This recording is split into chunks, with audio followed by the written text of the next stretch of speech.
Welcome everyone. Welcome. Today my presentation is on life, death and immortality. And I'm aware it's a serious topic because it affects us all so profoundly. If you've lost someone you've loved deeply, it can hurt like nothing else. If you're losing someone, it can hurt. If you fear death, it will alter the way you live your life. So I'm going to treat it seriously. I've spent months researching. I think I've made a very good structure. Hafiz was in it and somehow he's not in it, so let's see. But Hafiz, now that I've mentioned him, he said, "Where do you hurry to before your death? Have you found the thing of true importance in this life? You know, why are we all in such a hurry, busy? Have you found a thing of true importance in your life?" Anyway, so I just want to acknowledge the fact that the death is a profoundly personal issue, and in this talk I want to look at it more objectively, I guess. And I've said a prayer that I get inspiration of what to say and what not to say, because I could easily talk for an hour and not even get to this talk. And Ananda Tarashan, in this wonderful book, The Living Word of the Hierarchy, she writes, "Tread the path of pain with fortitude, and know that pain and suffering bring God's love upon you. To bear your suffering with joy and understanding bestows upon you immortality. You become a chalice with the sweetest smelling wine, the wine of immortality." And I know I've been through the death of a loved one, and there's nothing like it. At a personal level, I'd say it's the worst thing that's ever happened to me. And from an objective point of view, from a spiritual point of view, it's probably the best. So you live with a paradox.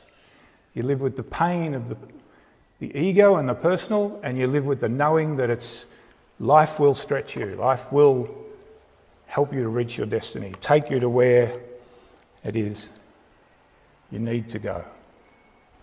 So in this talk, I will be looking at death in its relationship to life and immortality.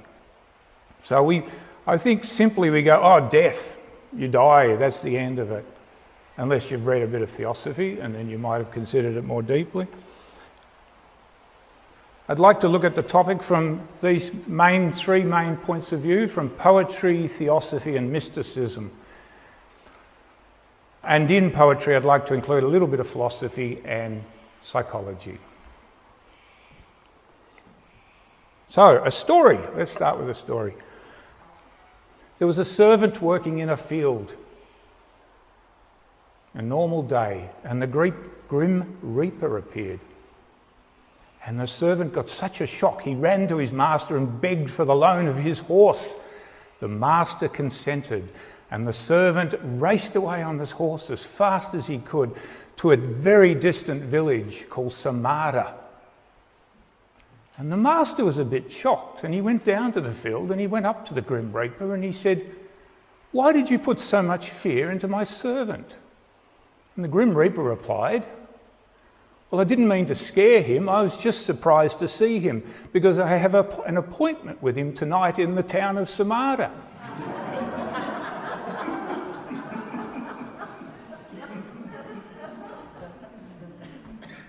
What's the point of running?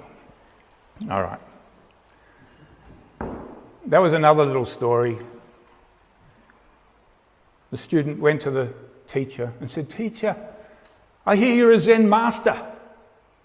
And the teacher nodded, and the student said, "Tell me about death." And the teacher went, I don't know anything about death." And he said, "I thought you were a Zen master." He said, "Yes, but I'm not a dead Zen master."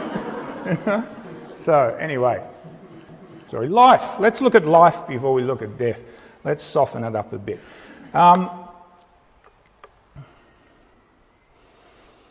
For me, life, when I asked myself, what is life? I thought it's an expression of passion and potential. Negative and positive potential, we have choice. The avoidance of pain and fears is a big motivator for life, being alive. The ego certainly doesn't want to know anything about anything that's not life. And it's what we create with our choices. We have choice. We have choice, and usually that's unconscious. Some of the psychology books suggest 80-90% of our choices are made by our unconscious. So we must be conscious in our choice. Ananda Tarashan says, Earth is a school. Life on Earth is not easy for anyone. Earth is a school. Life is teaching the lessons necessary to leave the school. This is not our final destination. Yeah, that's my opinion. So I'd like to look at this at many levels. Human, we have higher and lower. Gottfried de Peruca, talks about the personality and individuality. So by personality, he writes the small, mean, petty, restricted, limited things which form a close and compact atmosphere around our being, and which scarcely anything except immortal love can ever penetrate. By individuality, he writes the indivisible part of us. Indivisible, deathless and immortal, which tastes never of death or of decay.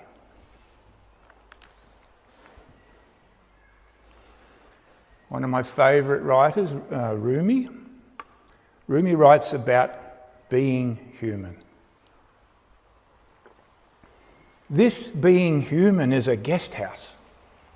Every morning is a new arrival, a joy, a depression, a meanness, some momentary awareness comes as an unexpected visitor. Welcome and entertain them all. Treat each guest honourably.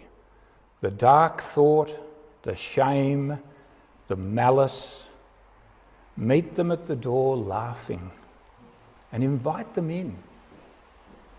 Be grateful for whoever comes, because each has been sent as a guide from beyond.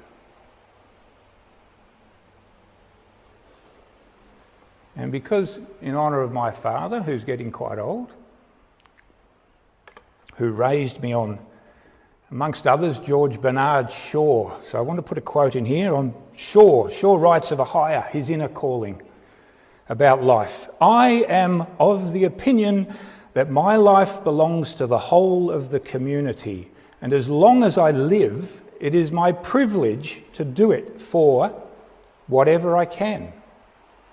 I want to be thoroughly used up when I die, for the harder that I work, the more I live.